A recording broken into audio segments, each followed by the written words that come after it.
trago alguém que eu só tenho predicados para dizer sobre. É bonita, é corajosa, é resiliente, é talentosa, é trabalhadora, é inspiradora. Levanta-se de noite há muitos anos, mas de manhã aparece-nos sempre fresca pela frente. Apresenta o Diário da Manhã, é jornalista, é escritora, é professora, é oradora, é embaixadora de causas, é desportista e é a convidada deste Em Que É Que Estás a Pensar. Seja bem-vindo hoje com Patrícia Matos. Olá, Patrícia. Estás-me a ouvir? Agora estou lá. Olá, então não ouviste a apresentação? Não ouvi. Oh! Então eu vou-te dizer, olha, eu disse que era bonita, corajosa, resiliente, talentosa, trabalhadora, inspiradora. Levantas-te de noite há muitos anos, mas de manhã aparece-nos sempre fresca pela frente. Apresentas o Diário da Manhã, é jornalista, escritora, professora, oradora, embaixadora de causas, ainda por cima desportista. Uau! Foi isto que eu disse. Eu quero falar contigo sobre isto tudo. Apesar de já trabalharmos juntos há imensos anos, como te disse há pouco, quero-te conhecer um bocadinho melhor como pessoa. Este é um encontro quase improvável, diria. E por isso, desde logo pergunto, em que é que estás a pensar, Patrícia? Olha, estou a pensar que foste muito simpático nesta apresentação. Muito obrigada pelas tuas palavras, simpáticas também. E estou a pensar que de facto é verdade, isto é um encontro improvável, porque olha, eu acordo às 4 da manhã há 10 anos quase. Tu fazes mais noites. Portanto, este é um encontro improvável, provavelmente vai ser das vezes que nós conversamos durante mais tempo os dois, e não é na redação. Até acaba por ser o mais irónico, não é? Por isso, estou a pensar nisso e estou a pensar que é muito simpático a vida nos proporcionar estas coisas todas, porque em situações normais eu não estaria aqui acordada a falar contigo esta hora, não é? Já estava a dormir. E estaria a preparar-me para amanhã apresentar o Diário da Manhã. Felizmente, devido a esta pandemia, nós estamos em equipas descoordenadas nas manhãs e eu estou na minha semana de descanso das manhãs, mas estou a fazer diretos e outras reportagens e isso permite que eu hoje esteja acordada até mais tarde e consiga estar aqui a falar contigo. Portanto, estou a pensar que esta vida é de facto muito irónica e que temos que aproveitar as oportunidades e encará-las como um desafio e não como um problema. É isso que eu estou a pensar. É que, de facto, nós quando nos encontramos, quando nos cruzamos, tu sentas-te, inclusive, ao meu Quase lado. ao teu lado, não é? Exatamente. Estás a falar com o Zé Manel, porque saíste do estúdio, ele saiu da Regi, e estão a desanuviar um bocado a atenção. Eu meto-me nas conversas, mas falamos ali sempre a fugir e, na verdade, é um pouco o que se passa no mundo. As pessoas conversam, cruzam-se, mas mal se conhecem. O que é que falta às pessoas?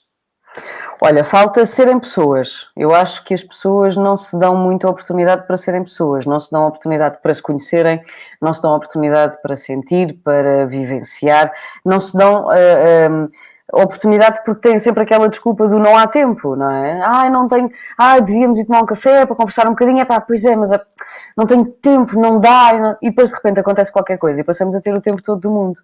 E eu acho que falta-nos isso, falta-nos priorizar, sermos mais humanos e parar um bocadinho, pensar e priorizar e perceber efetivamente o que é que está aqui em causa e o que é importante para nós. Porque depois, de repente, passam vários meses e passa muito tempo e acontece efetivamente alguma coisa, já fomos todos surpreendidos por isso, não é? E vou partilhar uma coisa contigo.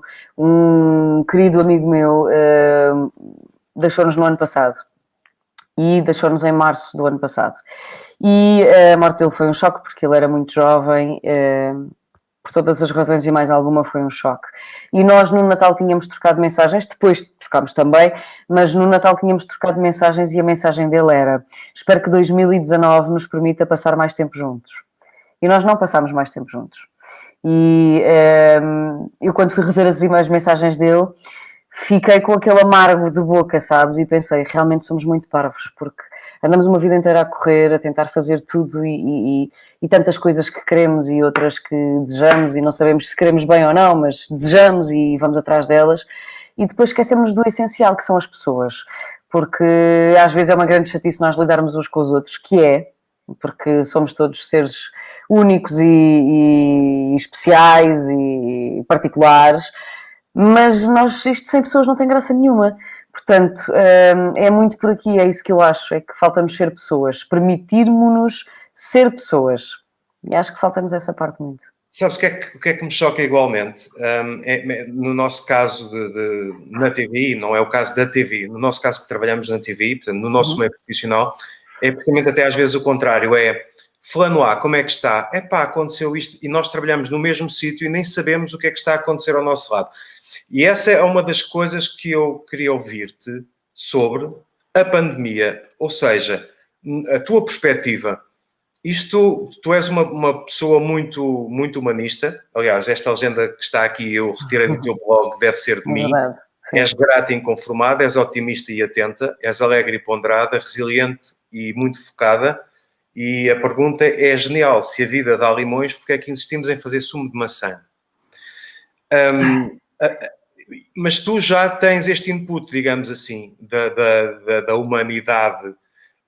Mas a pandemia, ou a situação que ela provocou, trouxe-te mais algum apor nesse aspecto? Ou seja, tu que já és uma pessoa tão cheia, tão rica nesse aspecto, aprendeste alguma coisa com isto? Aprendi a priorizar também, mas neste caso aprendi a priorizar-me. Eu dava-me pouca atenção. Nós passamos a vida a correr, às vezes saímos e no meu caso muitas vezes saía antes das 5 e entrava às 7 ou às 8 da noite, porque passamos a vida a correr e achamos que temos que fazer tudo e não é verdade. Nós não temos que ser super-heróis. E eu durante muito tempo achei que conseguia fazer isso e conseguia correr e saltar e acabar por corresponder a todas as coisas que eram esperadas de mim, erradamente, que eu deixei que fossem esperadas de mim. Eu já tinha aprendido isso. Quando fiquei doente percebi que não podia efetivamente ser assim, e com esta pandemia percebi ainda mais que nós temos que ser as nossas prioridades. Isso não se chama egoísmo, isso chama-se amor próprio e chama-se de facto vontade de nos melhorarmos e de sermos pessoas melhores. Melhorarmos corpo e mente e sermos pessoas melhores para os outros.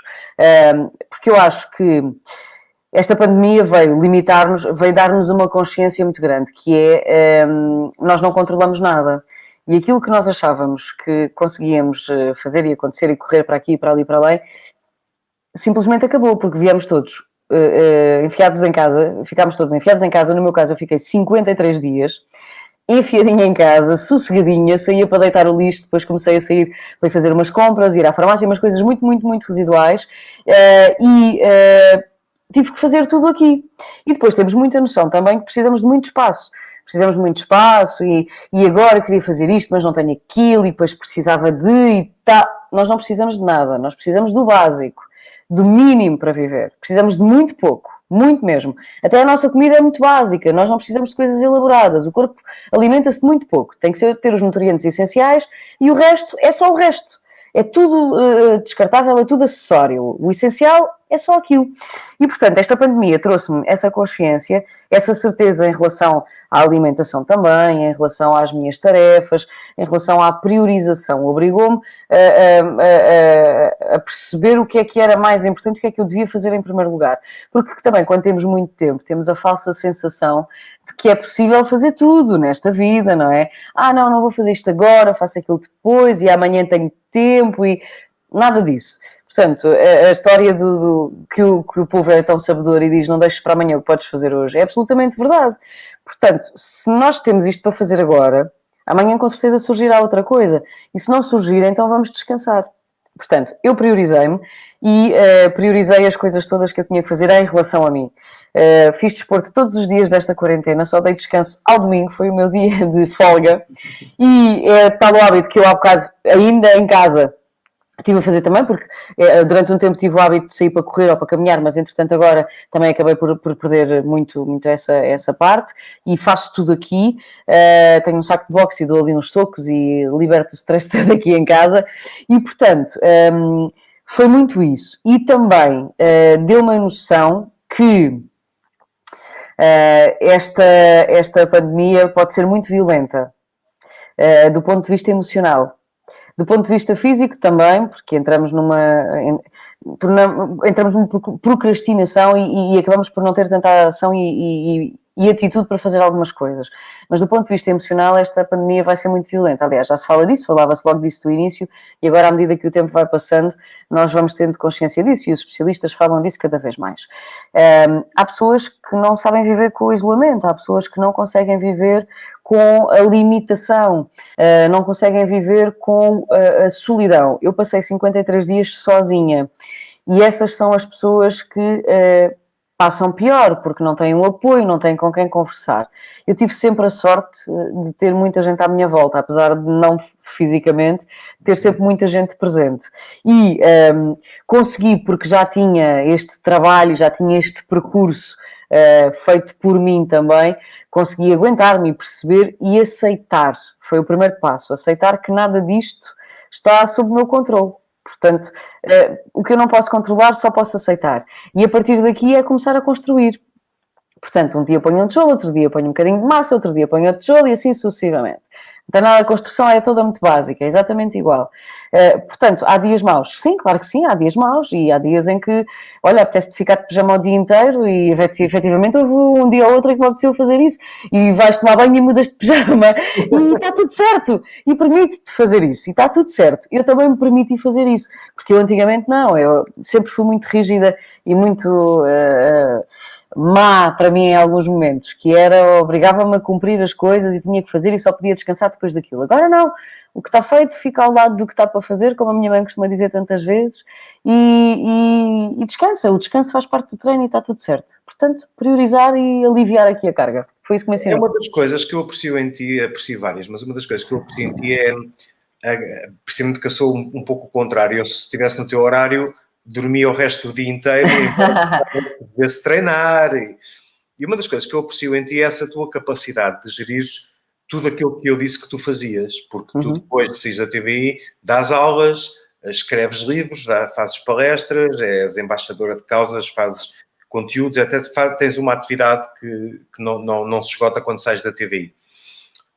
Sendo a nossa profissão e as pessoas que veem este tipo de conversa, que têm visto, gostam de saber estas coisas também, mas sendo a nossa profissão, porque é de facto muito desgastante e as relações humanas num espaço físico restrito são muito intensas. Como é que tu... A pergunta parece óbvia, mas como é que tu encontras o balanço? Que é isso que uma das coisas que eu admiro em ti, é perceber que és uma pessoa extremamente equilibrada, porque parece, o que passa para fora é que parece que consegues fazer as coisas todas de uma forma muito ordenada e resulta sempre tudo no fim. Como é que tens algum segredo? Olha, eu sou muito formiguinha.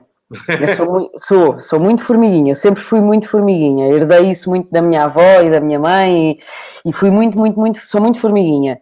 E há aqueles dias em que eu, pronto, descanso um bocadinho. Há outros dias em que eu estou sempre a fazer alguma coisa. E aquilo que eu basicamente uso para fazer e para me organizar sempre é, além de muito foco, de um grande foco, é muita vontade de fazer e de querer e de conseguir mais. Isso começou com as aulas, que acabaram por surgir de forma muito, muito natural, e depois depois passou para os estudos, e entretanto depois o livro, que aconteceu este ano também. Enfim, aconteceu tudo muito de forma natural. E eu consegui equilibrar-me, porque lá está, aceitei este horário também e decidi para mim que não ia ser refém dele. Claro que eu há dias em que tenho muito sono e apetece-me vir para casa e descansar. Já neste horário? Faz 10 anos em dezembro que eu já estou neste horário. Portanto, já é... 10h30, não é? Como? 6h30, 10h30. Não, costuma ser agora, ultimamente tem sido 6h30, 10. Mas de algum tempo para cá estávamos a fazer 6, 10. Agora, eventualmente... Como? Levantas-te para aí às 4 da manhã. 4, exatamente. Levanto mais 4. Pronto, e eu interrompi-te só para que as pessoas soubessem há quanto tempo já estás nesse caminho. Continua. Sim. Já estou neste caminho há 10 anos. E foi exatamente neste caminho, curiosamente... Aliás, foi antes de eu vir para este caminho que surgiu a vontade de estudar. Porque eu queria mais e estava a sentir-me ali a estagnar um bocadinho e não estava a conseguir compreender uma série de coisas que aconteciam à minha volta. E queria mais para mim, para eu poder saber mais, para poder dar mais às pessoas. Só isso é que faz sentido. Claro que também tem que ver com uma realização pessoal, porque queria ficar com algo além de uma licenciatura, mas isto tem muito que ver comigo, não tem nada que ser para provar aos outros, não é nada por aí. Mas consigo organizar muito porque decidi que não ia ser refém deste horário. Pensei, ok, então eu vou estar. Eu já consigo ter. É engraçado, o meu dia começa mais cedo do que a maioria das pessoas. Eu vejo o dia, ou melhor, eu sinto o dia começar todos os dias, mas eu não o vejo. Portanto, nesse lugar, as pessoas têm todas uma vantagem em relação a mim, porque eu raramente vejo o sol nascer. Eu, quando acordo, é de noite. Quando saio da TVI já é de dia. E às vezes, quando me deito, ainda é de dia. Portanto, o nascer e o pôr do sol são dois momentos muito raros na minha vida, que é uma coisa de que eu sinto muita falta e tento compensar ao fim de semana. Mas tento ser muito organizada e decidi que não ia, a maior parte dos meus dias não iam ser a descansar sempre, a dormir sempre. Claro que se eu estiver mais cansada, quando tenho um dia em que a véspera foi passada a dar aulas ou que não consegui dormir tão bem, porque também acontece, eu faço uma sesta e durante muito tempo fiz isso de forma rigorosa. Faço uma sesta e depois estou preparada para o resto do tempo, porque não é preciso neste horário dormir muito, basta tu seres rigoroso e fazeres ali os 30, 45 minutos de sesta e é suficiente para te equilibrar a cabeça e garanto-te que é mesmo suficiente, garanto-vos que é mesmo à séria. E depois eu consigo agilizar muito. A nível territorial também me organizei para conseguir fazer tudo mais ou menos na mesma zona, não é? E isso facilita muito, porque se perde muito tempo entre viagens e deslocações de uns sítios para os outros. E lá está, eu sou muito formiguinha, eu consigo otimizar muito o tempo. Se eu acabo o trabalho e organizo as entrevistas todas para o dia seguinte, se calhar naquela meia hora que ainda me falta, em vez de eu ir tomar um café, não fumo, mas em vez de ir tomar um café ou acompanhar alguém a fumar um cigarro e estar ali um bocado mais na conversa, eu aproveito e respondo aos e-mails que já tenho ali durante a manhã, despacho um ou outro telefonema, no carro também costumo fazer muitas dessas coisas, portanto eu consigo fazer muito isso. E depois eu apreendo muito rapidamente as coisas, eu sou muito rápida a aprender. Eu leio e fixo. Às vezes tenho mais dificuldade quando estou mais cansada, mas eu leio, fixo e consigo fazer ligações entre as coisas e aponto ideias para não me esquecer.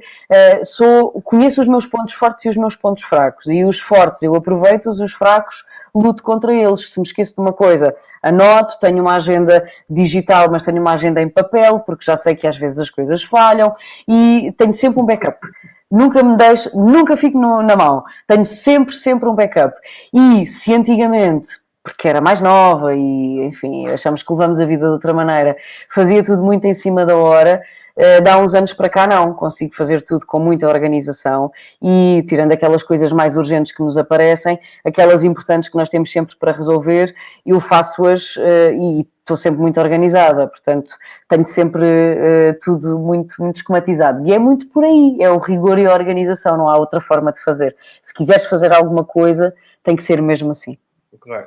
Eu apresentei um programa durante 12 anos, o Contra-Ataque. Exatamente. Já há 10 anos, mas era um programa semanal. Certo. Estou a apresentar um programa diário há 10 anos. Não querendo, obviamente, não quero de todo saber qual é o teu objetivo profissional, mas também não é muito normal uma pessoa estar 10 anos a fazer aquele programa que, na verdade, já é um pouco também o programa da Patrícia, não é? Não é propriamente o Diário da Manhã só. Tu sentes-te, eu não quero ser mau porque tu és tão querida, mas tu sentes-te bem ali ou gostavas de já experimentar outras coisas, mas não, eu quero tentar fazer a pergunta como deve ser. Eu estou a perceber o que é que estás a querer perguntar. É por ali que passa os teus objetivos profissionais ou estás onde te sentes feliz? Olha, eu sinto-me muito feliz no Diário da Manhã, caso contrário, eu já tinha saído. Porque isso foi outra coisa que eu também já aprendi na vida, que é, se não estás feliz num sítio, não vais durar ali muito tempo. Porque mais cedo ou mais tarde há de acontecer alguma coisa, a tua vontade vai sobrepor-se e tu vais sair. Portanto, se isso acontecer, em algum momento, a partir do momento em que tu percebes que já não estás feliz ali e aceitas isso, porque também tem que ver com aceitar, mais cedo ou mais tarde as coisas mudam e tu sabes isso. Tu também sabes isso. Portanto, eu gosto muito de fazer o Diário da Manhã, porque aceitei-o e porque tenho uma grande equipa. E é isso que me sustém todos os dias. o Zé Manuel Santos, que é teu conterrâneo, a Catarina Fonseca, a Carmen Fialho, todas as pessoas que depois chegam, para a Patrícia Fonseca, a Alda Martins, todas as pessoas que depois chegam para nos fazer também o reforço de equipa ao longo da manhã, são absolutamente vitais e nós funcionamos muito como uma ilha dentro da TVI, porque nós somos as pessoas que abrem a porta, nunca... As pessoas raramente nos veem, não é? Aliás, se tu entrares depois do meio-dia, já não me vês, porque nós já não estamos e há pessoas que nós não vemos durante meses, longos meses e às vezes encontramos naqueles jantares de Natal ou de aniversário e lá estamos um bocadinho a conversar ou quando um ou outro está a fazer outro horário ficamos para uma reunião ou qualquer coisa. Eu gosto muito de fazer o Diário da Manhã, mas eu não quero fazer o Diário da Manhã para sempre, não é? Como é óbvio. 10 anos já é uma marca muito positiva, tem acontecido e aconteceu porque foi uma vontade da TVI, foi também uma vontade minha e acabou por ser uma conjugação de vontades dos dois.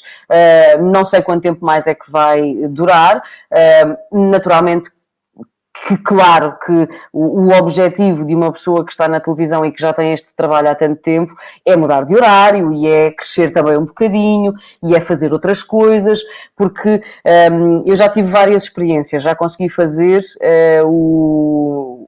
vários horários a nível de sinal aberto. Na TVI já fiz todos os horários.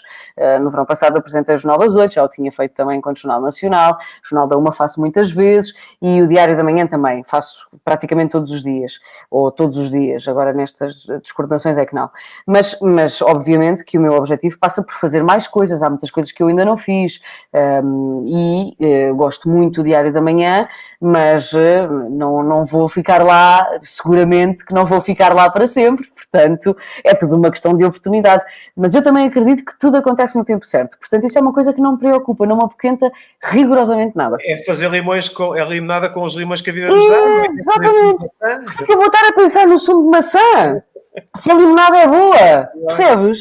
Claro. É só isso. Olha, a mim acontecia-me imensas vezes quando eu apresentava, e não sei se te acontece a ti, quando, por exemplo, estás a fazer um direto, um especial de alguma coisa que aconteceu, alguma tragédia, algum acidente, aquelas hard news que nós temos que estar no ar horas e horas e horas, quando acabas também levas isso tudo em cima dos ombros para casa? Eu chegava, passa a redundância, a chegar a casa, cair no sofá como se tivesse treinado sem forças, animicamente. Também te acontece isso? Já não. Já não. Não, já não. Mas aconteceu durante muito tempo. Claro que a idade e a experiência vão-te ensinando a viveres as coisas ali no momento, mas a não as levares para casa. Claro que há sempre qualquer coisa que fica. Olha, eu vou dar-te um exemplo. Esta semana estava a acabar a minha série de 7 dias e no domingo, ao 12:30, eu estava a 10, 15 minutos de terminar o jornal e surgiu nas notícias e nos outros canais, começou a surgir, e no nosso também, a notícia de que a Valentina tinha sido encontrada morta.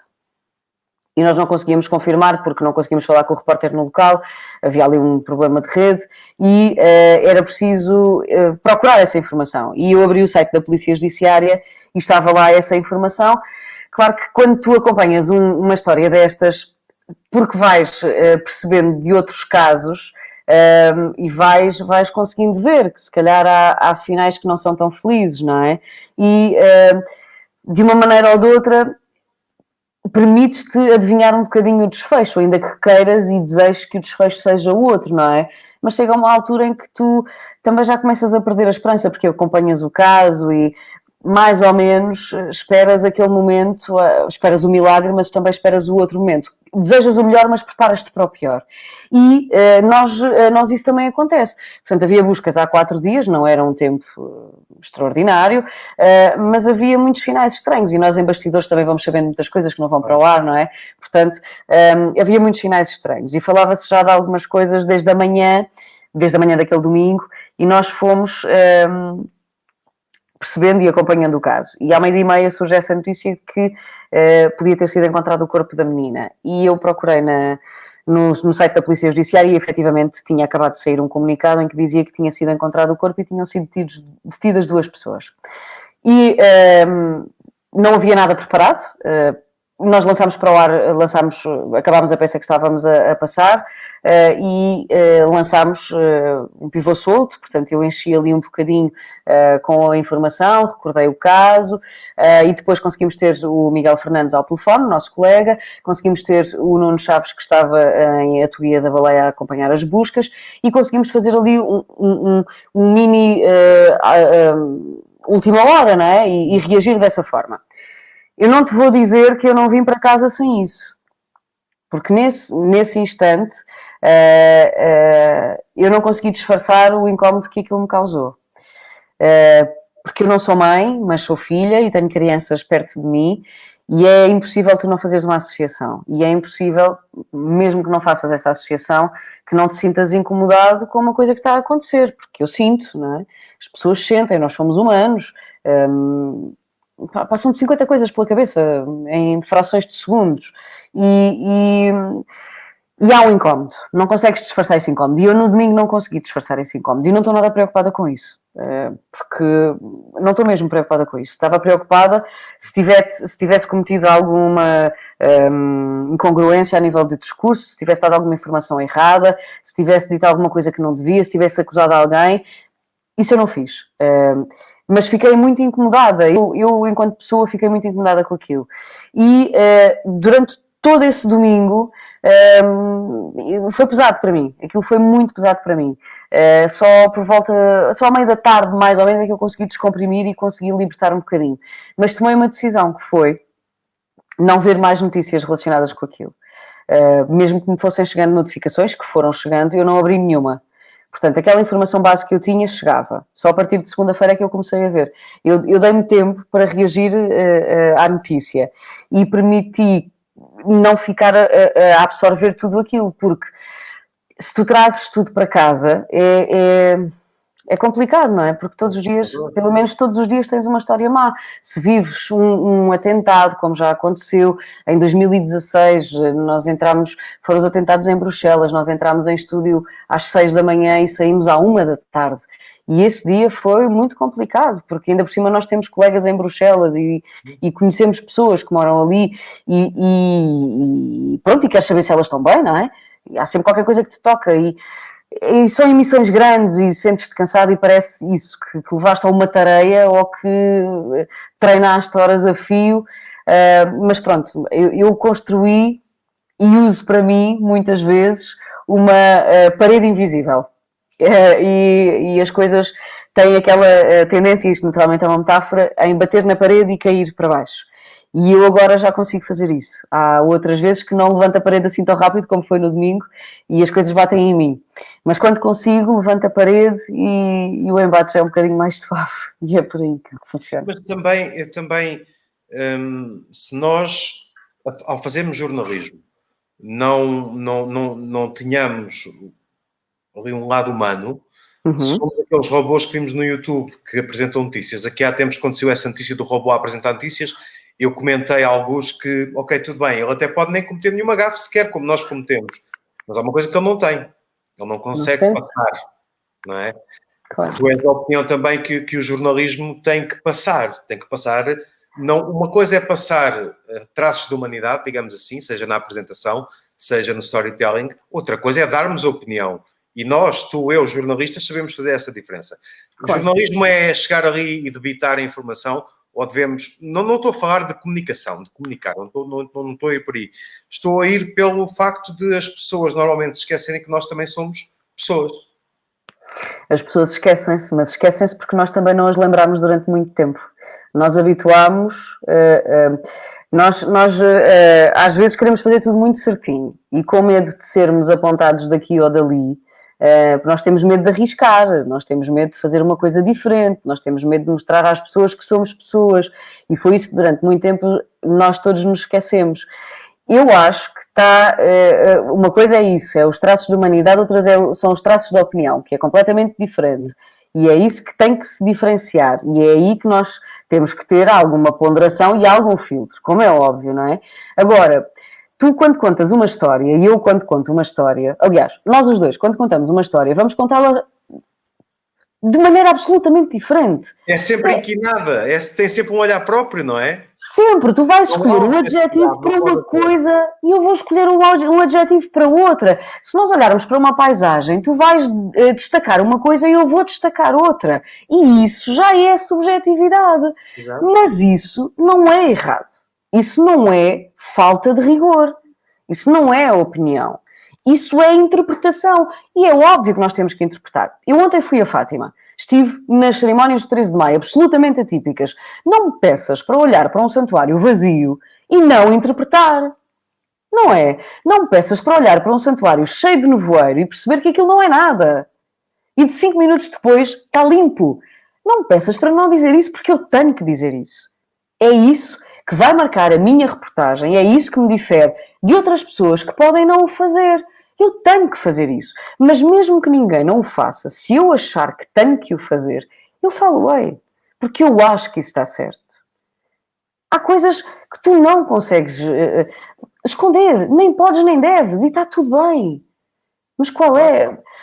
Eu acho que é isto que nos falta. Há muita ideia do fazer certinho, não é assim que se ensina, não é assim que se faz, e não sei o que, esta pessoa falou desta maneira, e aquela disse o outro, e aquele jornalista estava a dizer aquilo. Calma, vamos lá saber o que é que as pessoas dizem, porque isto não é exatamente assim como se conta tudo, portanto... E sabes o que é que eu acho? Eu acho que as pessoas não têm há uma consciência que as pessoas não têm, grosso modo, que é... Eu acho que as pessoas, mais do que notícias, nos dias que correm, querem histórias e querem coisas que mexam com o seu eu. Mas elas não têm essa consciência no dia a dia. Por isso é que nós vemos, tu com uma gestão bastante inteligente, eu modifiquei a minha também, a presença nas redes sociais, e as pessoas que querem histórias e histórias bonitas, como a que acabaste de contar de ontem de Fátima. Elas querem as histórias, mas pegam nas notícias. Eu trouxe a conversa para aqui para te perguntar. Tu achas que foi a massificação das redes sociais que nos começou a revelar coisas que nós antes não tínhamos contacto com elas, acontecimentos, notícias, etc., ou se de facto o mundo está a mudar nesse sentido por causa das redes sociais? Isto é, o que está a acontecer é consequência muito do que acontece no espaço virtual. Ou o espaço virtual veio apenas ser mais uma ferramenta para nos mostrar coisas que já aconteciam. Coisas boas, coisas más. Não sei se me fiz entender na pergunta. Mais ou menos. Eu acho várias coisas. Eu acho que as redes sociais vieram afirmar-se como um espaço, naturalmente, mais ou menos feliz às vezes. Depende também da gestão que cada um de nós faz e que cada um de nós permite fazer.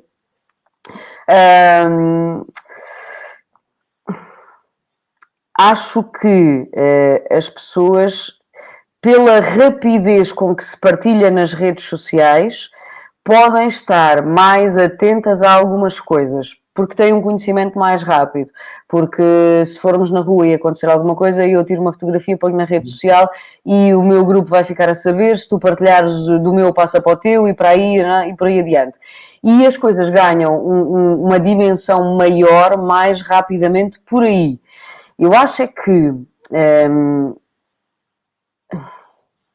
O que eu te queria perguntar é se esta alucinação aparente que vemos que o planeta vive neste momento, se ela é potenciada pelas redes sociais ou se tu achas que ela se exponenciou e existe mesmo. Esta alucinação das pessoas quererem participar e de estarem... De notícias que, sei lá, nós já vimos tsunamis, eu achava que tsunamis era só nos filmes, tsunamis, incêndios gigantescos, mortes inexplicáveis, fenómenos da natureza. Mas isso os fenómenos nós não conseguimos controlar, não é? Os fenómenos não conseguimos controlar, não é pelas redes sociais. A inicial ia por aqui, Patrícia, esta, chamemos-lhe a alucinação do planeta, ela já existia ou ela é potenciada pela velocidade da informação e do acesso à informação? Eu acho que é muito potenciada pelo acesso à informação e pela velocidade da informação, porque às vezes nós nem pensamos e já estamos a partilhar, nós nem lemos e já estamos a partilhar, nós nem sabemos o que é que aquilo quer dizer, nem sabemos se concordamos ou não, mas como há toda uma tendência, há uma teoria na política, na sociologia, não é na política, é na sociologia que se chama espiral do silêncio, que é exatamente, que tem muito que ver com isso, que tem que ver com o potencial da sociedade para criar as espirais de opinião. E as redes sociais encaixam-se muito aqui. Para criar as espirais de opinião que depois assentam no silêncio da nossa própria vontade, porque nós vamos na espiral, vamos na corrente. Portanto, se toda a gente, se eu tenho 50 amigos, ou de um grupo de 2.000 que eu tenho, se tenho 1.500 que estão a dizer mal de uma coisa, como é que eu não vou ser agora a ovelha negra que vai dizer mal, que vai dizer bem, não é? Portanto, eu vou nesta espiral e encaro o meu silêncio como uma atitude da minha parte. E encaro aquilo como a minha decisão. E acabamos por fomentar aqui movimentos brutais e com consequências muito imprevisíveis, as manifestações que se convocam através das redes sociais, os grupos de ódio que se conseguem através das redes sociais. Isto acaba por ser muito perigoso, dá para o bem, claro que dá para o bem, conseguimos juntar-nos e se calhar prestar ajuda a pessoas que necessitam e conseguimos fazer uma angariação de bens alimentares ou conseguimos fazer uma angariação de dinheiro. Lembro-me, por exemplo, aquela menina, Matilde, que nasceu com um problema que teve que ser operada, que era uma operação, um medicamento, era um medicamento muito caro. Custava milhões, sim. Milhões, exatamente. Esse movimento começou nas redes sociais, não é? Portanto, isto é um bocadinho como o fogo, dá para cozinhar a comida e dá para destruir uma casa, não é? Nós é que sabemos o que é que queremos fazer com isto. Acho que a humanidade já percebeu que tem que abrandar um bocadinho. Já ultimamente tem acontecido muita coisa que tem que abrandar um bocadinho. Acho que Portugal ainda não percebeu bem o potencial das redes sociais. Acha que as pessoas em Portugal acham que vivemos numa bolha. E, entretanto, começam a surgir assim umas tendências ou outras que nos mostram que, afinal, a bolha não é assim tão grande e que as coisas também chegam cá. Mas acho que nós estamos ainda assim salvaguardados, mas que se não percepcionarmos efetivamente o poder que isto tem, podemos fazer coisas muito feias e acho que isso não é vantajoso de todo. E deveria haver alguma regulamentação diferente, porque o ódio que se destila nas redes sociais é o oceano maior, é o do ódio, a intolerância. As coisas que nós às vezes vemos até de amigos que conhecemos, já desde sempre, e dizemos assim, mas como é que é possível? Esta pessoa não faria isto numa situação diferente. Para chegarmos aqui, a história do novo normal. Há uma coisa que me choca imenso. Eu, ao início da pandemia, tirei uma foto com uma máscara camuflada que a nossa acho que é a Carla do bar me trouxe, lá do bairro dela, mas comecei a perceber muita gente a tirar fotos com as máscaras como se fosse o novo normal. Para mim não há novo normal nenhum. Há um novo anormal que eu espero que passe, porque o novo normal não é andarmos de máscaras. Aquilo que mais me choca neste momento, não é que mais me choca, aquilo que mexe comigo é como, por exemplo, hoje de manhã fui à bomba de gasolina e quando ia voltar para o carro estava um senhor de idade a pôr combustível e dentro do carro, presumo, uma mulher também de idade, uma senhora já de idade, como se fosse a nossa avó, com uma máscara posta. E olha, até me estou a arrepiar. E aquela imagem mexeu imenso comigo. E mexe imenso comigo entrar num local qualquer e as pessoas estarem de máscara. Portanto, eu recuso-me ao novo normal. Eu recuso-me. Eu acho que é um novo anormal e acho que vai passar. E tu? Como é que tu olhas para o novo normal? Eu quero olhar para o novo normal como algo provisório também. Não quero de todo que isto faça parte da minha vida durante muito tempo, mas tenho consciência que vai fazer durante algum tempo. Eu hoje fui em reportagem, eu ontem já tinha ido, nós em Fátima ontem estávamos todos, naqueles 2 dias, 12 e 13 de maio, estiveram 130 jornalistas e estávamos todos protegidos, porque tivemos que estar. Eu fiz diretos sem máscara porque estava sozinha com a Paula Fernandes, com a nossa repórter de imagem. Ela tinha máscara, eu não tinha, porque enfim, estava ali mais ou menos confinada a um espaço muito isolado e não havia perigo.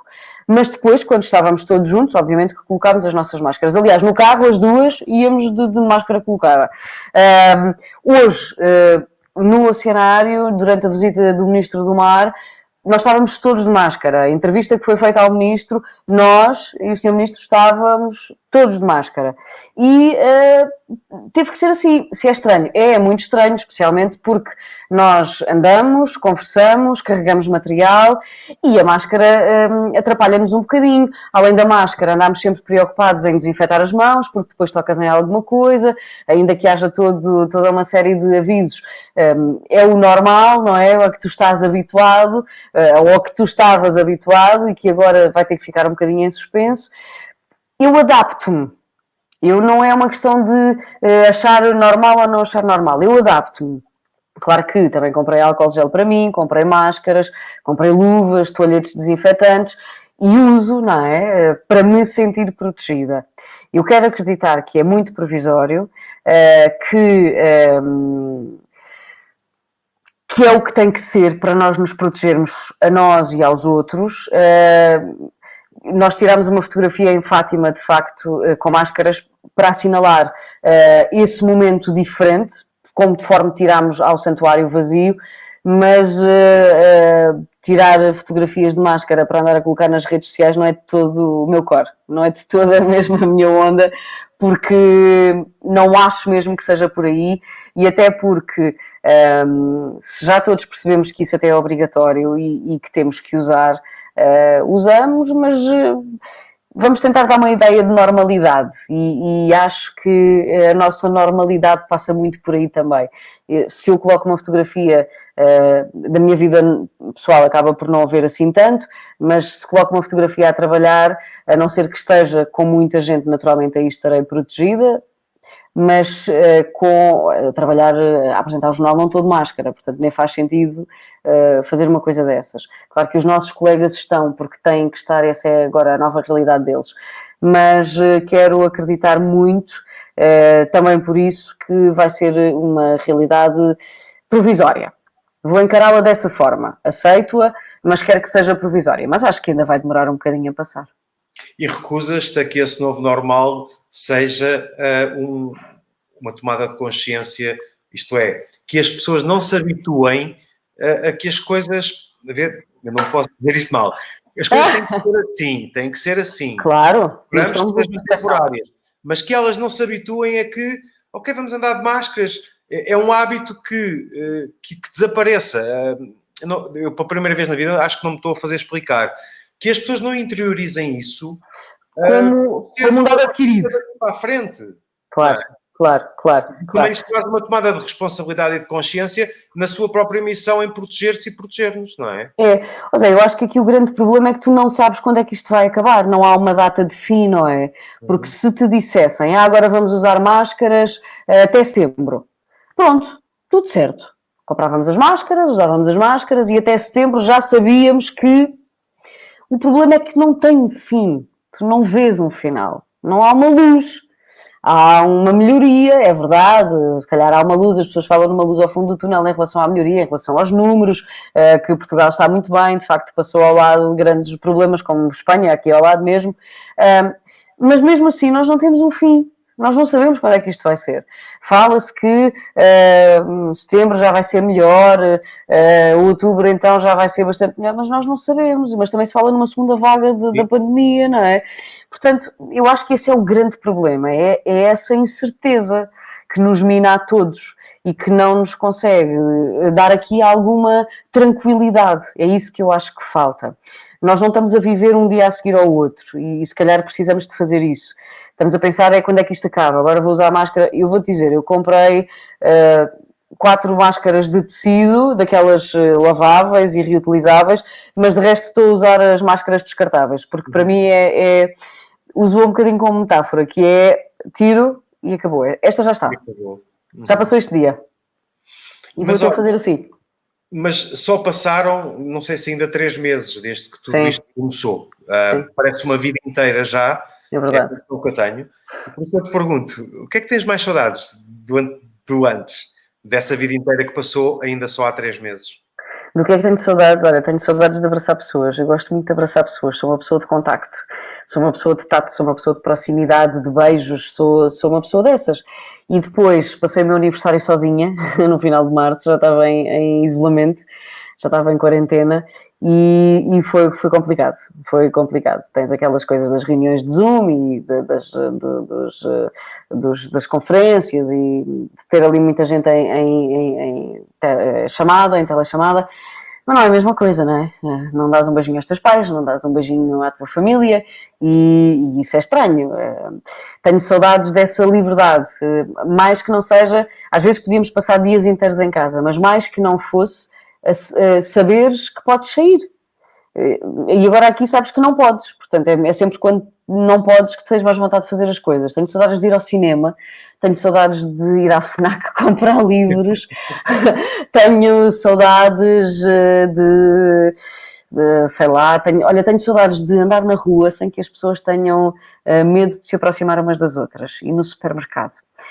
Uma das experiências mais estranhas que eu vivi nesta quarentena foi há umas 2, 3 semanas que fui aqui a um supermercado já com alguma dimensão, mas nada de extraordinário, porque depois também procuro aqueles sempre mais pequenos porque é mais rápido e pronto, e tem o essencial.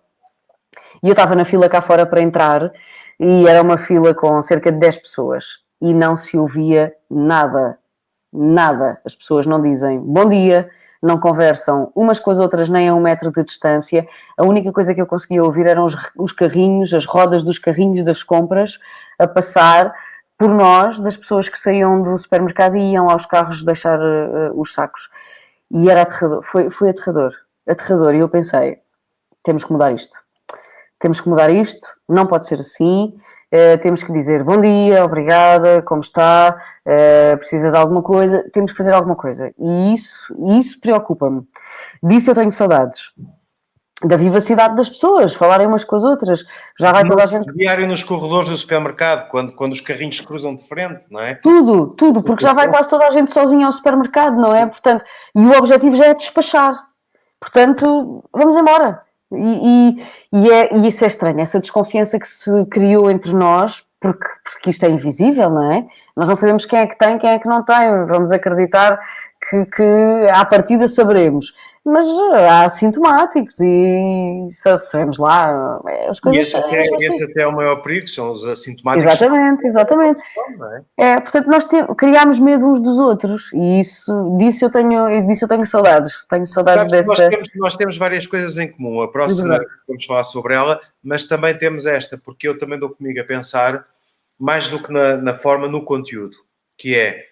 Eu acho que o que vai ser mais complicado e nós vamos ter que apelar aí muito ao humanismo e aos valores que tu e eu partilhamos é exatamente o medo de nós e dos outros. Voltarmos a tal normalidade, para mim, é o que tu dizes, é nós podermos olhar uns para os outros e dizer bom dia, ainda com 1 metro de distância. Claro. Eu acho que é a confiança, a palavra confiança. Eu acho que a confiança vai ser o mais difícil das pessoas, não confiança que a situação tenha terminado ou não, aquela confiança inconsciente, exatamente, de podermos dizer bom dia quando chegamos a uma fila. Isso é um bocado assustador também. Mas olha, era para chegar aqui as coisas em comum, o gancho que eu fiz, temos coisas em comum, estou a descobrir. Uma delas é que, cada um à sua maneira, valorizamos muito as raízes.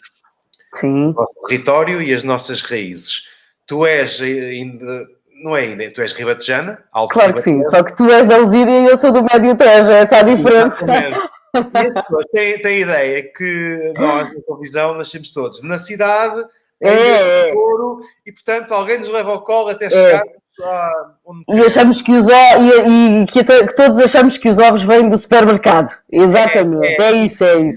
E que Portugal é Porto e Lisboa e que não, quem vem do Ribatejo, do Alto Ribatejo, e quem vem do Ribatejo, como quem vem do Alentejo, tem que trabalhar porque não nasceu no berço. Ai, se tem. Até que ponto é que isso moldou a Patrícia que tu és hoje? As tuas raízes e o teu território? Moldou porque eu, para já, venho de uma família muito humilde e de muito trabalho, mas de muitos valores. Que me ensinou sempre que nós não temos que nós valemos por aquilo que somos e não por aquilo que temos. E é isso que eu quero um dia ensinar aos meus filhos também, se os tiver. E é isso que eu tento passar aos miúdos e até aos mais crescidos que tenho à minha volta. Nós não valemos por aquilo que temos. E, aliás, nós não precisamos de nada daquilo que temos, precisamos de muito pouco. E podemos perder tudo amanhã. E se eu perder tudo amanhã aquilo que tenho hoje, que é muito pouco, eu começo de novo, sem qualquer medo, sem qualquer problema, numa vida radicalmente diferente, honesta outra vez. O que for. E venho de uma família de muito trabalho, que nunca teve uma mão estendida a oferecer nada, e que sabe perfeitamente o que é que as coisas custam a conseguir e custam a ganhar. Eu e os meus pais vivemos todos longe uns dos outros. O meu pai trabalha fora, a minha mãe trabalha no Concelho de Abrantes, que é onde eles residem, e eu trabalho aqui. Portanto, nós os três, que é o núcleo familiar mais próximo que eu tenho, estamos todos separados por causa do trabalho. Eu estou separada do resto da família, tenho aqui pessoas próximas, felizmente, mas o trabalho acabou por nos separar e esta procura por alguma coisa melhor acabou por nos separar. Agora, quem está à nossa volta e o meio onde nós crescemos influencia sempre. Nós crescemos e nós aprendemos pelo exemplo, não é? Não é por aquilo que nos dizem para fazer, é por aquilo que nos mostram que se faz. E seja a família, seja os amigos, seja as pessoas mais próximas até com quem nós nos cruzamos e a quem nós dizemos ou dizíamos bom dia todos os dias, ensinam-nos sempre alguma coisa. E quando vens de uma terra como a minha, eu cresci no Concelho de Constância e depois, com 12 anos, é que os meus pais mudaram para o Concelho de Abrantes. Eu vivi numa terra muito pequenina e as pessoas eram muito pobres. E que remédio tínhamos nós se não trabalhar, não é? Não podíamos ter coisas novas quando queríamos, havia meninos que tinham e ainda bem para eles e estava tudo certo, mas nós não tínhamos todos. E aprendemos muito a partilhar. Porque lembro-me, é das memórias que eu tenho mais vivas e mais bonitas, e temos muitas fotografias disso, porque na altura ainda tirávamos fotografias e revelávamos, e tínhamos essas coisas, e às vezes ainda encontramos isso lá em casa. Aqueles piqueniques e aquelas festas da escola, em que as mães se juntavam todas, agora isso recuperou-se muito de novo, mas em que as mães se juntavam todas, e cada uma levava uma coisinha para juntar ao lanche, e os miúdos brincavam todos na terra, e andávamos ali todos à vontade, e esfolavas os joelhos, e estava tudo bem, amanhã já estavas novo outra vez. E essas coisas que te dão um calo, uma coisa impressionante, que te dão uma resiliência para, ok, hoje não há, mas amanhã vai ser melhor. Hoje tens isto, nunca me faltou nada, nunca. E amor, muito menos. Hoje tens isto, mas amanhã podes não ter, hoje conseguimos comprar isto, mas amanhã pode não dar. E tu vais aprendendo a viver com aquilo que vais tendo. Eu vivo com muito, mas eu sei viver com muito pouco. Mas muito pouco, porque eu fui habituada a isso, sabes? Muito pouco. Zero. Nesta nossa viagem quase à infância e aos valores e aos princípios, não te chateias contigo própria, não te chateia às vezes o facto de seres adulta? A mim chateia mais vezes. É uma seca! Ser adulta é uma chatice! Tu estavas a falar das coisas, eu também vivo Vila Franca de Xira, é a cidade há não sei quantos anos, mas para mim há de ser sempre a vila. Claro que sim. Eu estou comigo com 50 anos a dizer assim, pá, mas podia parar um bocadinho agora de ser adulto, deixa-me lá andar de carrinhos de rolamentos, outra vez lá na estrada da Arruda. Não te chateias às vezes ser adulta? Então não chateio, e as coisas quando nós éramos miúdos pareciam todas tão grandes e agora cresces e já é tudo do teu tamanho. Eu lembro-me muito disso, que eu olhava para as coisas e pensava, uau, isto é tão grande. E agora penso, já mudou tudo, eu é que cresci, tá? Claro que lembro, claro que penso que é uma chatice. E havia alturas e nós éramos felizes e se calhar não sabíamos, não é? É isso, não sabíamos que éramos. Não sabíamos que éramos felizes e era tudo tão simples e era tudo tão complicado, porque depois os nossos pais também blindavam tantas coisas que não chegavam até nós, não é? E nós nem nos apercebíamos de metade. E deram-nos essa, e eu acredito que a ti também te tenham dado, deram-nos essa capacidade para sermos inocentes durante mais um tempo, não é? E conseguirmos viver mais aquilo e viver mais uns com os outros, e ir aos baloiços e estar ali não sei quanto tempo e depois ires para casa e estás a jogar à bola e estás na rua e chamam-te para jantar e só depois é que tu vais e chamam-te outra vez porque tu ainda não foste. E é aquela... É muito por aí. Às vezes essa é a massa que nos molda o caráter depois, quando chegamos a adultos, não é? É a massa de que somos feitos. Mas sim, tenho muita vontade às vezes de pôr ali uma pausa e pensar... Já não apetece pagar contas. Vou mandar tudo embora e vou fazer outra vida qualquer. Não me apetece andar com a preocupação de pagar isto, pagar aquilo e fazer aquilo. Né? E agora vou parar, fazer aqui uma pausa e vou ser criança outra vez. Bora juntarmos todos e tenho muitas vontade, tenho muita saudade de fazer isso. Olha, ainda, curiosamente, hoje de manhã, uma amiga minha que morava na minha rua, os pais dela ainda moram na rua onde moram os meus pais e nós encontramos ainda muitas vezes. Mandou-me uma fotografia de quando nós éramos adolescentes no quarto dela. Ela adorava os Backstreet Boys, foi naquela altura, nos anos 90, que rebentou aquilo tudo. E então há uma fotografia, ela mandou e só me escreveu: olha a relíquia que eu encontrei. Então ela tirou a fotografia, estou eu no centro, então outras duas amigas nossas também viviam na rua e os pais também ainda vivem na rua.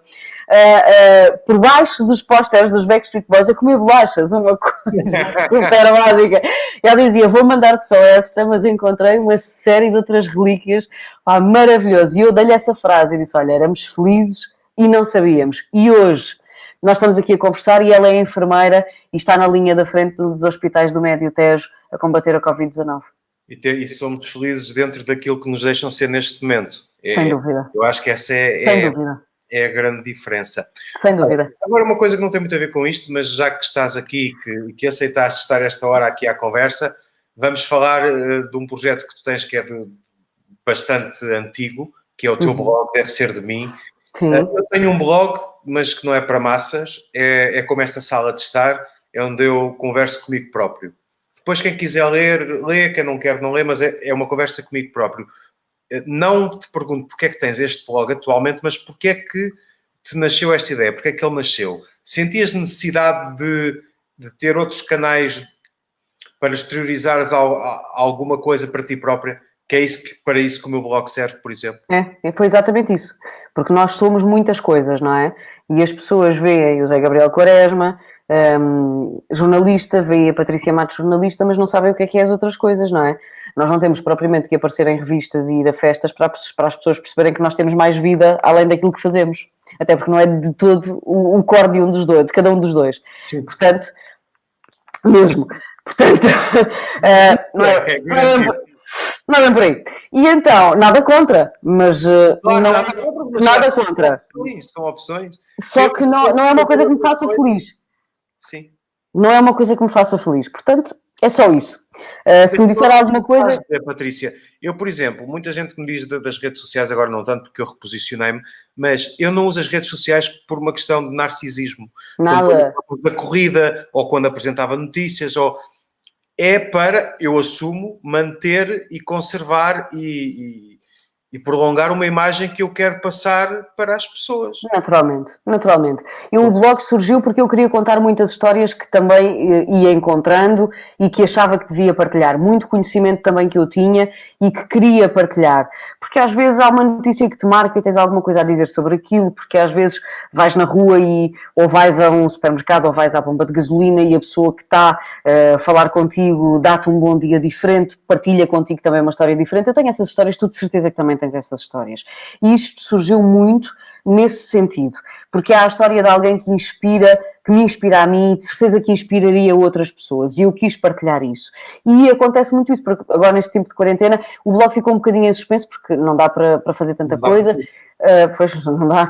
E agora neste tempo de quarentena, nos primeiros tempos, eu fui vendo coisas aqui na rua e fui partilhando, coisas que fui mostrando, notando diferentes e fui partilhando. Mas surgiu essencialmente por causa disso.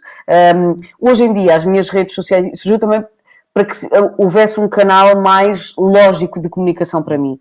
Eu uso as redes sociais como um instrumento de trabalho. Acontece muito isso, tanto que há pessoas que fazem comentários até mais do ponto de vista pessoal em algumas publicaçõi minhas e eu não respondo porque há coisas que eu nem consigo ver. Não consigo uma coisa que eu notei nas tuas redes sociais é isso, e lá está, cada qual tem a sua opção, que é comentários, por exemplo, de homens.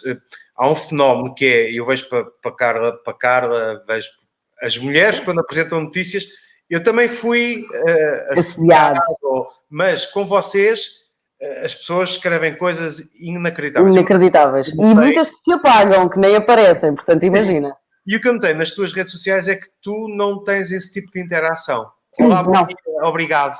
Não tens. Não tenho. Não tenho porque eu também percebi Eu tive sempre uma regra. Eu tive sempre uma regra que é... toda a gente gosta de uma resposta. E é normal, toda a gente gosta de se sentir importante. E isso eu faço. No sentido de, notei, obrigada pelo seu comentário, eu ponho lá um like. Quando consigo, porque às vezes também não consigo, o ritmo do dia é tão acelerado que às vezes não consigo. Eu ponho lá um like, no aniversário faço questão de agradecer a todas as pessoas em particular, todas. Isso eu também. Todas. Eu este ano tive, sem exagero, cerca de 2.000 interações e respondi a todas. Foi uma coisa inacreditável e respondi a todas. Agradeço do fundo do coração, mas foi um trabalho, uma coisa inacreditável. Mas encheu-me o coração, foi mesmo maravilhoso. E ponho um like. Agora, eu assumi para mim que não ia fazer isso, porque eu já tive experiências menos boas, tu provavelmente também já tiveste, e já tive experiências bastante complicadas. Pois, no vosso caso é bastante diferente. Sim. No meu caso, se uma mulher me perseguir, se calhar eu até ironizo. No vosso caso, as coisas são diferentes. Não tem muita graça, sabes? Até porque eu já tive pessoas, eu já tive um homem à minha espera na TV às 5 da manhã e não tem muita graça. E esteve lá durante algum tempo e passado um ano voltou lá e não foi propriamente simpático.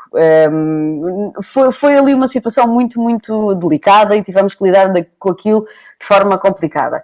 E eu tento sempre... não é o não dar atenção, é não fomentar uma relação, porque a minha relação com as pessoas é a da televisão e eu não quero que passe disso. Respeito-as, agradeço e estimo muito a companhia e a atenção e o cuidado que têm para comigo, porque me fazem companhia a mim também. Agora, eu tento não ultrapassar, não ser mal interpretada nesse sentido, porque é muito fácil, é muito ténue a linha entre a simpatia e a atenção. E as pessoas às vezes podem não entender isso. E na dúvida, eu não faço. E foi por isso que nunca fiz. Recebo os e-mails todos que me enviam, recebo as mensagens todas que me enviam. Se há um pedido, imagina, de trabalho numa faculdade, isso acontece recorrentemente com jovens estudantes que me pedem ajuda, a ti com certeza também, entrevistas para trabalhos e uma espécie de mentoria, sei lá, uma ajuda qualquer. Isso, naturalmente, que sim. Porque eu sou estudante e sou professora e sei exatamente o que é que as coisas custam. Mas mais do que isso, eu tento não fazer.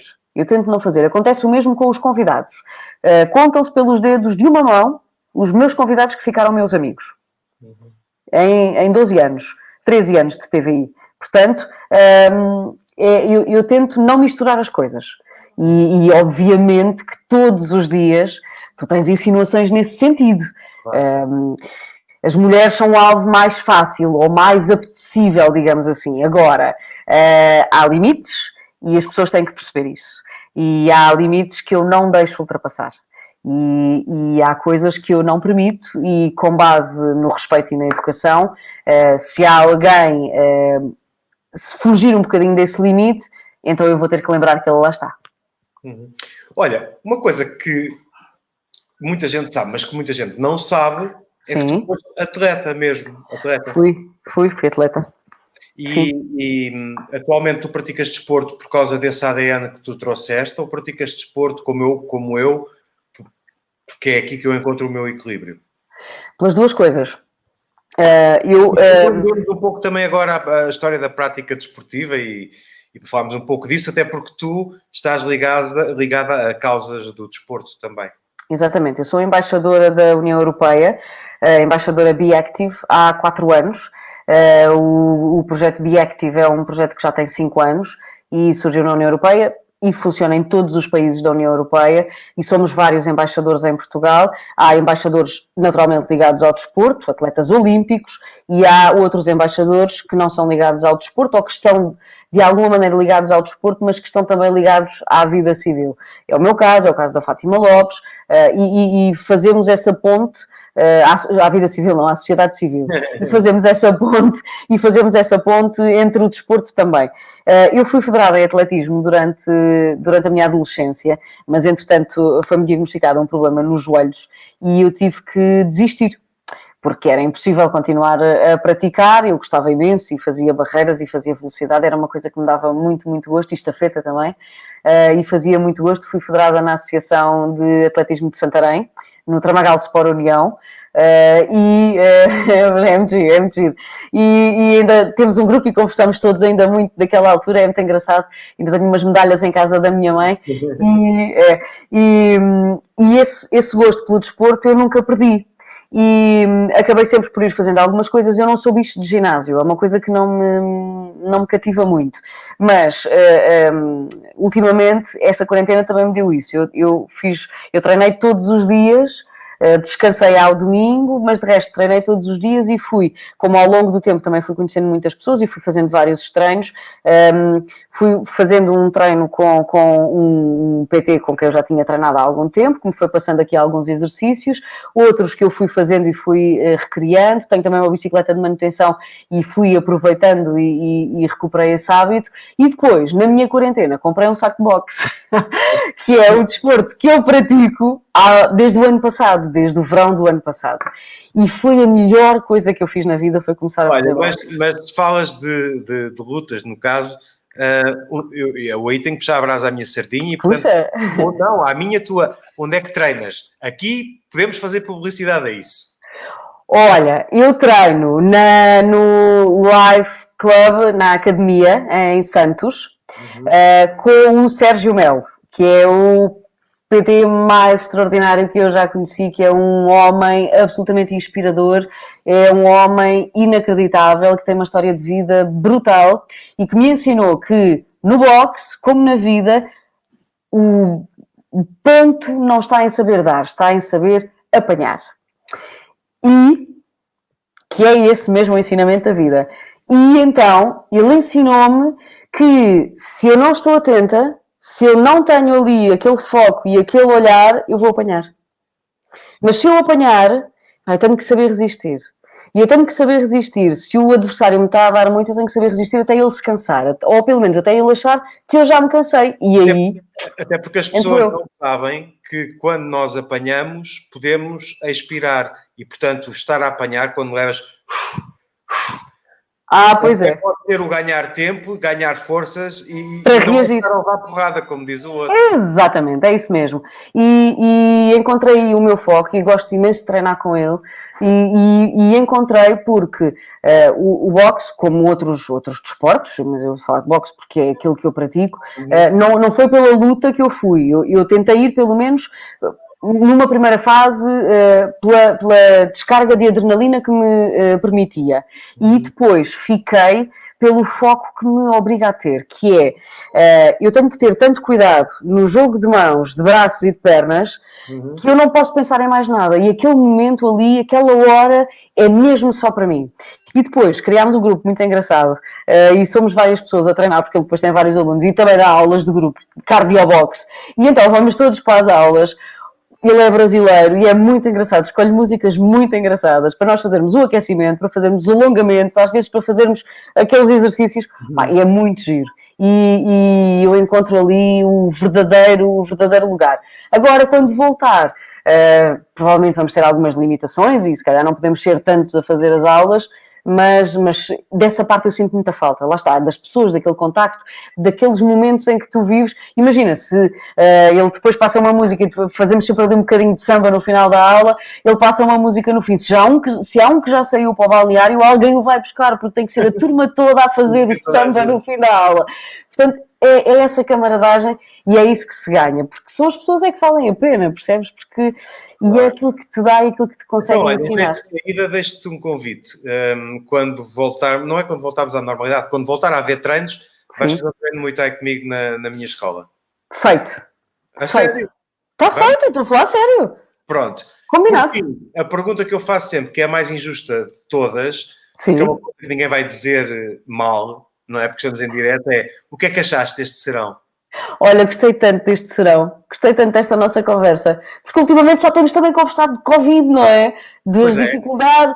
É isto, nós encontramos e só falamos de Covid. E já viste o que é que aconteceu aqui? Já viste o que é que aconteceu aqui? Tu juntas-te com o Zé e falam de coisas de Vila Franca. E depois eu acabo por me meter lá no meio e acabo por estar ali um bocadinho a dar-vos a minha opinião das coisas que acontecem. E estamos todos ali a falar só da espuma dos dias e não falamos de coisas importantes e de coisas em comum que nós temos.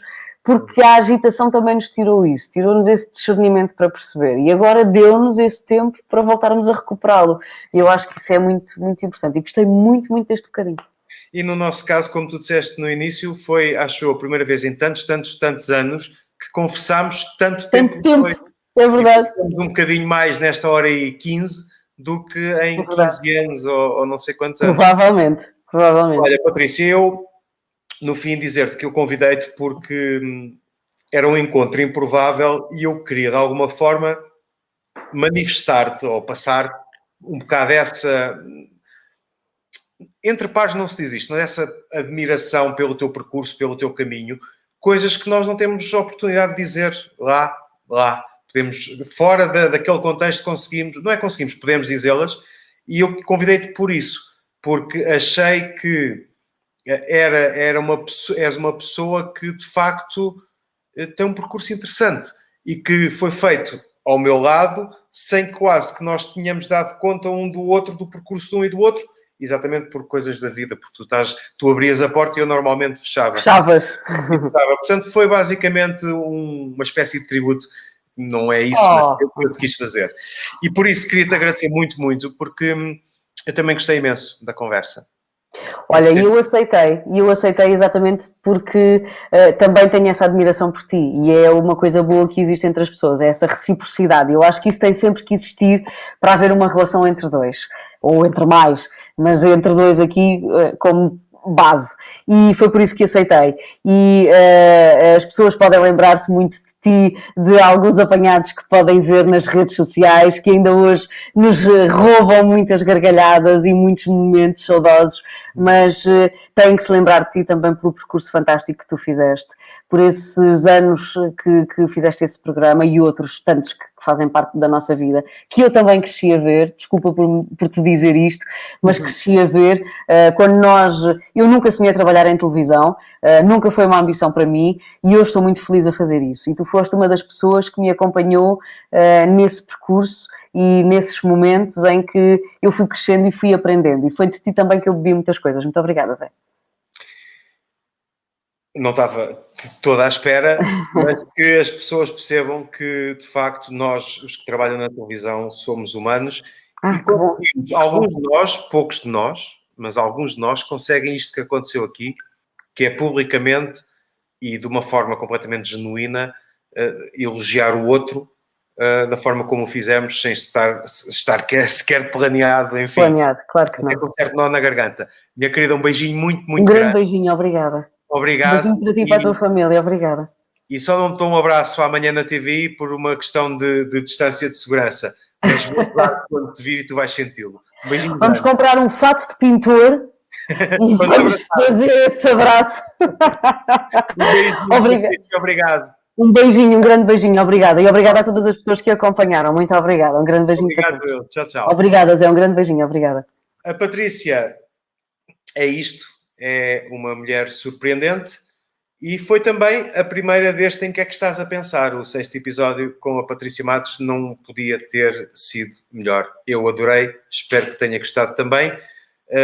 Agradeço ter partilhado um pouco da noite connosco. Foi um enorme prazer. Até para a semana.